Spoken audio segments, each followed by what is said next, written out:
One of the things that, as I started on with the Michigan Nonprofit Association, we always had a strong public policy committee and we did strong public policy work. But we knew for us to be stronger that we needed to have our members actively involved in public policy. And then as we began to talk to our local members and their boards, there was oftentimes a reluctance to get involved in lobbying on an issue or a change in the tax code or for a program that they would want funded and so forth. And so we struggled with that because oftentimes there was misinformation by board members, or they would have an attorney or a lawyer that's not maybe an expert in nonprofit law, but they'd say, oh, you probably shouldn't get involved in this type of activity.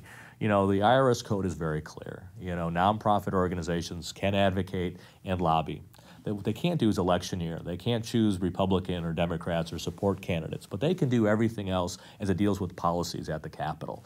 And so we've created a program called the Michigan Public Policy Initiative, MPPI, and it was a joint effort between the Council of Michigan Foundations and the Michigan Nonprofit Association to educate nonprofits across the state about what their role was in public policy and advocacy.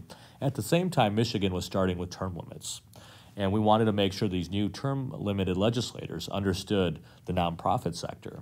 So we created a number of programs. We called them Issues in Brief. We would do them at the Capitol and to help not only train the new staff that was coming in to work for these legislators, but to inform legislators on these are the policies that are impacting human services or the environment, education. And so we created those programs to kind of move the sector forward. And I saw during that 10-year period that we were able to get more and more influence with the legislature because our members became more and more active.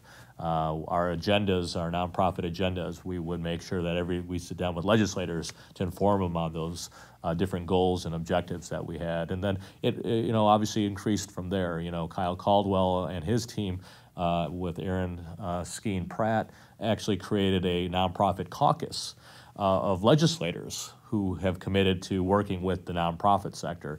And now that I'm in my new role as a new legislator representing the 69th District, one of the first things was one of the leaders of the nonprofit caucus, Wayne Schmidt, Republican from Traverse City, reached out and said, well, you know these issues, so I'm hoping you're joining the nonprofit caucus. And so it wasn't only just the Michigan Nonprofit Association encouraging me to do this, it was legislators who knew my background as well.